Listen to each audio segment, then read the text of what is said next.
नमस्कार दोस्तों, कैसे हैं आप? एक बार फिर से आप सभी का स्वागत है हमारे चैनल आर्यन स्टोरीज में। आज मैं फिर से आप लोगों के लिए एक रोमांच से भरपूर कहानी के साथ आया हूं। तो आइए शुरू करते हैं।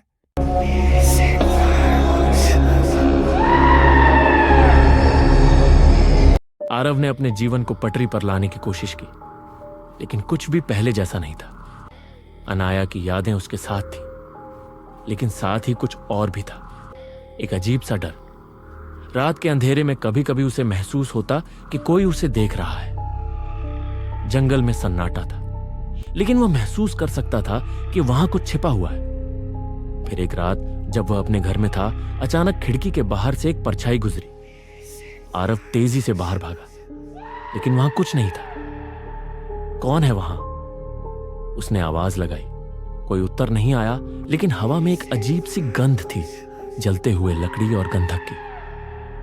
अगली सुबह गांव में एक अजीब सी अफवाह फैली। कुछ लोगों ने कहा कि उन्होंने एक लंबी काली आकृति को देखा है, जिसकी आंखें खून जैसी लाल थी। आरव ने इसे संयोग समझा, लेकिन उसके मन में संदेह घर करने लगा। और फिर जब वह रात में अपने कमरे में सो रहा था, अचानक उसे किसी के कानों में फुसफुसाने की आवाज सुनाई दी। तुमने उसे मुक्त कर दिया, लेकिन क्या तुम जानते हो कि तुमने किसे जगाया है? आरव का शरीर ठंडा पड़ गया। उसने डरते हुए पीछे मुड़कर देखा, लेकिन वहां कोई नहीं था। लेकिन तब उसे महसूस हुआ, कमरे के कोने में अंधेरा असामान्य रूप से गहरा था, और उस अंधेरे में दो लाल आंखें चमक उठी। आरव ने सांस रोक ली। उसका पूरा शरीर जैसे बर्फ सा ठंडा पड़ गया था, और उन दो लाल आंखों को घूरता रहा जो अंधेरे में चमक रही थी। फिर एक धीमी और डरावनी हंसी हवा में गूंज उठी। तो यह वही इंसान है जिसने अनाया को मुक्त कर दिया। आरव का दिल जोर से धड़कने लगा। कौन हो तुम? अंधकार धीरे धीरे एक आकार लेने लगा। एक लंबी झुकी हुई आकृति सामने आई, जिसकी काली लटें उसके चेहरे को ढके हुए थी। उसकी त्वचा राख जैसी सफेद थी, और उसकी पतली उंगलियां नुकीले पंजों जैसी दिख रही थी। मेरा नाम शायरा है, वह फुसफुसाई। एक समय था जब यह जंगल मुझसे डरता था, लेकिन तुम्हारी अनाया ने मेरी शक्ति को सीमित कर दिया था। अब जब वह नहीं रही, मेरी शक्ति फिर से जाग चुकी है। आरव के माथे पर पसीना आ गया। तुम क्या चाहती हो? शायरा ने अपनी लाल आंखें चमकाई। मैं वह चाहती हूं जो मुझसे छीना गया था। मैं चाहती हूं तुम्हारी आत्मा। और इससे पहले कि आरव कुछ कर पाता, अचानक कमरे की सभी मोमबत्तियां बुझ गईं। एक ठंडी हवा पूरे कमरे में दौड़ गई। अगली सुबह जब गांव वालों ने आरव के घर का दरवाजा खटखटाया, तो दरवाजा खुला मिला, लेकिन अंदर कोई नहीं था। कमरे की जमीन पर सिर्फ एक चीज पड़ी थी, एक जलता हुआ काला निशान, और उसकी दीवार पर खून से लिखा एक संदेश। अब यह खेल शुरू होता है। शायरा की लाल आंखें अंधेरे में चमक रही थीं, लेकिन उसकी कहानी कहीं अधिक गहरी और भयावह थी। सदियों पहले जब यह जंगल केवल घने वृक्षों और रहस्यमयी प्राणियों से भरा था, शायरा एक शक्तिशाली चुड़ैल थी। उसके पास अमृता का वरदान था, लेकिन इसके पीछे एक भयानक कीमत थी। उसका जन्म एक साधारण गांव में हुआ था, लेकिन बचपन से ही उसमें असामान्य शक्तियां थीं। जब वह किशोरी हुई, तो उसने जंगल की गहराइयों में छिपे काले जादू के ग्रंथ खोज लिए। इन ग्रंथों में शैतानी ताकतों के साथ जुड़ने के तरीके लिखे थे। शायरा ने एक रक्त अनुष्ठान किया, जिसमें उसने अपने ही परिवार के सदस्यों की बलि दी। इस अनुष्ठान के कारण उसे अमृता और असीमित शक्ति प्राप्त हुई, लेकिन इसके साथ ही वह एक राक्षसी छाया बन गई। अब वह न इंसान थी, न ही पूरी तरह से चुड़ैल। वह एक शापित आत्मा थी, जो रक्त और भय से जीवित रहती थी। वर्षों तक शायरा ने गांवों पर कहर बरपाया, मासूमों को बलि चढ़ाया और जंगल में अपनी शक्ति बढ़ाती रही। लेकिन फिर एक दिन एक औरत उसके सामने खड़ी हो गई, अनाया। अनाया केवल एक साधारण स्त्री नहीं थी, वो एक शुद्ध आत्मा थी, जिसे प्रकृति की शक्तियों का आशीर्वाद प्राप्त था। उसने एक विशेष मंत्र और आत्मिक शक्ति का उपयोग करके शायरा को एक विशेष दायरे में बंद कर दिया। यह दायरा एक अनदेखी दुनिया थी, जहां से शायरा बाहर नहीं आ सकती थी। लेकिन अब जब अनाया चली गई थी, शायरा की बेड़ियां टूट गई थी वह फिर से मुक्त थी और अब उसकी शक्ति पहले से भी अधिक भयानक थी। तुमने मेरी सबसे बड़ी बाधा को हटा दिया आरव, शायरा ने कहा। उसकी आवाज में एक अजीब सा कंपन था। अब मैं अपनी खोई हुई शक्ति को वापस पाने के लिए जो भी करना पड़े वो करूंगी, और इसकी शुरुआत तुमसे होगी। आरव को एहसास हो गया कि वह एक ऐसे दुश्मन से टकरा चुका है जिसे हराना आसान नहीं होगा। शायरा केवल एक चुड़ैल नहीं थी, वह एक अनदेखी शक्ति थी, एक भयानक अंधकार जो सब कुछ नष्ट कर सकती थी। लेकिन क्या आरव के पास इससे लड़ने का कोई तरीका था, या यह उसकी आखिरी रात होने वाली थी? शायरा की बढ़ती शक्ति ने आरव के मन में भय और जिज्ञासा दोनों को जन्म दिया था। अगर शायरा को रोका नहीं गया तो वह पूरे गांव को नष्ट कर सकती थी, लेकिन क्या उसे हराने का कोई तरीका था? पुराने ग्रंथों में जिक्र था कि हर महान शक्ति के पीछे एक कमजोर कड़ी होती है। आरव ने गांव के पुराने पुजारियों से सुना था कि शायरा की शक्ति किसी छुपे हुए रहस्य पर टिकी हुई थी, लेकिन वह रहस्य क्या था? आरव ने गांव के सबसे पुराने पुस्तकालय में जाकर धूल से सनी किताबों को खंगालना शुरू किया। वहां उसे एक बेहद पुराना ग्रंथ मिला जिसमें लिखा था कि शायरा की अमृता एक विशेष कलश से जुड़ी हुई थी। यह कलश एक पवित्र स्थान में छिपा था जहां केवल शुद्ध आत्मा ही प्रवेश कर सकती थी। लेकिन यह स्थान कहां था? तभी एक रहस्यमयी आवाज ने आरव को पुकारा। यह आवाज एक बूढ़े साधु की थी जो वर्षों से जंगल के अंदर एक गुप्त स्थान पर निवास कर रहा था। साधु ने बताया कि वह कलश एक प्राचीन मंदिर में छिपा हुआ था जो अब नष्ट हो चुका था, लेकिन मंदिर के खंडहर अभी भी उस स्थान की ओर इशारा कर सकते थे। आरव के पास अब एक दिशा थी, लेकिन क्या वह इस खोज में सफल होगा, या यह यात्रा उसे और भी बड़े खतरे में डाल देगी? जैसे ही आरव ने उस मंदिर की ओर प्रस्थान किया, उसे एक और रहस्य का संकेत मिला। एक प्राचीन मूर्ति जिसके नेत्रों में रक्त के समान लाल चमक थी। साधु ने बताया कि यह मूर्ति स्वयं शायरा के अतीत की गवाह थी। कहते हैं यह मूर्ति कभी शायरा की थी, लेकिन जब उसने अमृता प्राप्त करने के लिए अपने परिवार की बलि दी तो यह मूर्ति शापित हो गई। अगर कोई इसके रहस्य को हल कर ले तो शायरा की वास्तविक कमजोरी का पता लगाया जा सकता है। लेकिन मूर्ति पर अंकित प्रतीकों को पढ़ना आसान नहीं था। उनमें कुछ ऐसी लिपि थी जो अब विलुप्त हो चुकी थी। आरव को अब किसी ऐसे व्यक्ति की तलाश करनी थी जो इस लिपि को पढ़ सके। लेकिन क्या यह खोज आसान होगी, या यह उसे और भी बड़े अंधकार में धकेल देगी? आरव की खोज उसे एक नए रहस्य की ओर ले जा रही थी। वह उस मूर्ति को ध्यान से देख रहा था जिसके नेत्रों में रक्त के समान लाल चमक थी।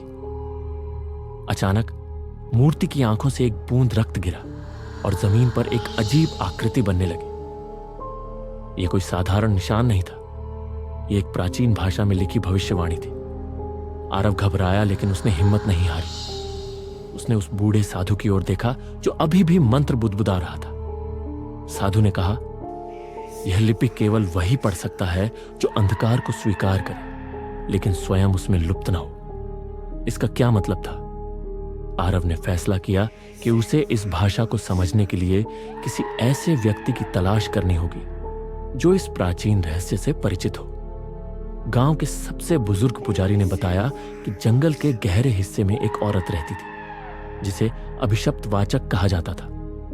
कहा जाता था कि वह वर्षों से इस लिपि का अध्ययन कर रही थी, लेकिन समस्या यह थी कि जो भी उसके पास जाता वह वापस नहीं लौटता। क्या आरव उस औरत से मिलने की हिम्मत कर पाएगा, या यह यात्रा उसे किसी और बड़े जाल में फंसा देगी? जैसे जैसे रात गहराने लगी, जंगल के भीतर एक हलचल शुरू हो गई। क्या यह संकेत था कि कोई उसकी तलाश कर रहा था? आरव ने बिना समय गवाए जंगल की ओर प्रस्थान किया।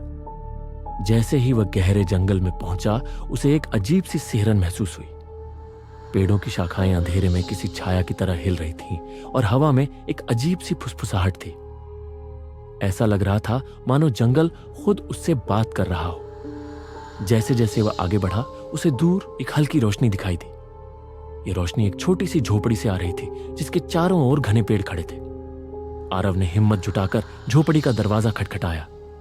दरवाजा धीरे धीरे चरमराता हुआ खुला और सामने खड़ी थी एक वृद्धा जिसकी आंखों में अजीब सी चमक थी। यह वही अभिशप्त वाचक थी जिसके बारे में गांव के बुजुर्गों ने बताया था। वृद्धा ने आरव को अंदर बुलाया और बिना कुछ पूछे एक पुराना ग्रंथ निकालकर उसके सामने रख दिया। उसने कहा, तुम जिस उत्तर की तलाश में हो वह इसमें लिखा है, लेकिन इस ग्रंथ को पढ़ने के लिए तुम्हें इसकी कीमत चुकानी होगी। आरव ने घबराकर पूछा, क्या कीमत? वृद्धा मुस्कुराई और बोली, तुम्हें अपना सबसे बड़ा डर सामना करना होगा, और यह डर तुम्हारे भीतर छिपा है, तुम्हारी आत्मा में। आरव के मन में हजारों सवाल उठने लगे, लेकिन क्या वह इस कीमत को चुकाने के लिए तैयार था, या यह एक और जाल था जिससे बचना असंभव था? आरव ने हिम्मत जुटाकर ग्रंथ को खोलने का प्रयास किया, लेकिन जैसे ही उसने उसे छुआ, पूरे कमरे में एक भयानक कंपन होने लगा। झोपड़ी की दीवारों से रक्त जैसे लाल धुएं का रिसाव होने लगा। वृद्धा ने अपनी आंखें बंद कर लीं और एक रहस्यमयी मंत्र बुदबुदाने लगी। आरव के कानों में किसी अनजान स्त्री की चीख गूंजने लगी। अचानक वह अपने अतीत के सबसे भयानक दृश्य में पहुंच गया। उसे वह क्षण दिखाई दिया जब उसने अपनी मां को खो दिया था। वह असहाय खड़ा था, उसकी आंखों में आंसू थे, लेकिन वह कुछ नहीं कर सका। यह तुम्हारा सबसे बड़ा भय है, वृद्धा की आवाज आई। इससे पार पाओ, तभी तुम ग्रंथ को पढ़ने के योग्य होगे। आरव ने खुद को संभालने की कोशिश की, लेकिन दृश्य बहुत वास्तविक था। क्या वह इस भय को हराकर आगे बढ़ सकेगा, या यह अतीत ही उसकी कमजोरी बन जाएगा? आरव का शरीर भय और दर्द से कांप रहा था। उसने अपने भीतर के सबसे बड़े डर का सामना किया था, लेकिन क्या वह इससे उबर सका था? उसकी सांसें तेज थी, लेकिन तभी जंगल में हलचल हुई। हवा अचानक तेज हो गई और पेड़ों की शाखाएं झुकने लगीं। एक चमकदार नीली रोशनी जंगल में फैल गई। आरव ने धीरे धीरे अपनी आंखें खोली और उसके सामने खड़ी थी अयाना। लेकिन यह वही अयाना नहीं थी जिसे वह पहले जानता था। उसकी आंखें चांदी जैसी चमक रही थी और उसके चारों ओर एक दिव्य आभा थी। उसके लंबे काले बाल हवा में लहरा रहे थे और उसके हाथों से नीली ऊर्जा प्रवाहित हो रही थी। आरव, उसने कोमल लेकिन दृढ़ आवाज में कहा, अब समय आ गया है कि हम साथ मिलकर इस अंधकार का सामना करें। आरव से अविश्वास भरी नजरों से देख रहा था। तुम वापस कैसे आई? अयाना मुस्कुराई, लेकिन उसकी मुस्कान में एक गहरी रहस्यमयता थी। मैं कभी गई ही नहीं थी, मैं वहीं थी, हर उस पल जब तुमने संघर्ष किया, जब तुमने दर्द सहा। लेकिन अब मुझे शक्ति मिली और अब मैं तुम्हें अकेले लड़ने नहीं दूंगी। आरव को अभी भी समझ नहीं आ रहा था कि वह कैसे वापस आई, लेकिन उसके पास सवाल पूछने का समय नहीं था। अचानक जंगल की धरती कांपने लगी। अयाना ने अपने हाथ हवा में उठाए और नीली ऊर्जा की एक लहर पूरे जंगल में फैल गई। उसके स्पर्श मात्र से ही पेड़ों पर लगी श्रापित बेलें जलकर राख हो गईं। तुम्हारी शक्ति ये पहले जैसी नहीं है, आरव ने कहा। नहीं, अयाना ने सिर हिलाया। अब मैं और भी अधिक शक्तिशाली हूं, लेकिन इस शक्ति की कीमत भी चुकानी पड़ी है। यह मत भूलो कि हर जादू के पीछे एक बलिदान होता है। आरव जानता था कि अयाना झूठ नहीं बोल रही थी, लेकिन अभी उसके पास सोचने का समय नहीं था। जंगल के अंधकार में कुछ भयावह बढ़ रहा था। ये दोनों जानते थे कि असली लड़ाई अब भी शुरू ही हुई थी। अयाना के दिल की धड़कन तेज हो गई। उसकी आंखों में आंसू थे, लेकिन वह कमजोर नहीं पड़ सकती थी। तुम्हें लगता है कि मैं हार जाऊंगी? अयाना ने फुसफुसाते हुए कहा। उसकी आवाज में हल्की सी थरथराहट थी, लेकिन उसमें अदम्य शक्ति भी थी। काल संध्या ने मुस्कुराते हुए अपने हाथ उठाए। हवा और भी ठंडी हो गई, जैसे पूरा जंगल उसके वश में हो। अंधकार घना होता गया और आरव की चीखें अब स्पष्ट सुनाई देने लगी। अयाना! आरव की आवाज कांप रही थी। अयाना के लिए समय कम था। उसने अपनी पूरी शक्ति समेटी और एक कदम आगे बढ़ाया। अचानक जंगल की जमीन फटने लगी और एक भयानक चित्कार पूरे आकाश में गूंज उठा। तुमने मेरे धैर्य की परीक्षा ले ली, चुड़ैल। अब देखो अपनी हार। काल संध्या ने गुर्राते हुए कहा और अपनी हथेलियों से एक गाढ़े काले धुएं का भंवर निकाला जो सीधा अयाना की ओर बढ़ने लगा। अयाना ने अपनी आंखें बंद कर लीं और अपने भीतर की ऊर्जा को महसूस किया। शायरा की आत्मा ने उसे शक्ति दी थी, लेकिन क्या वह पर्याप्त थी? ऐसी ही मजेदार और रोमांचक कहानियों की अभी सब्सक्राइब करें हमारे चैनल आर्यन स्टोरीज को। और आपको ये कहानी कैसी लगी हमें कमेंट करके जरूर बताइए और वीडियो को लाइक एंड शेयर करना ना भूलें। तो मिलते हैं अगले वीडियो में। धन्यवाद।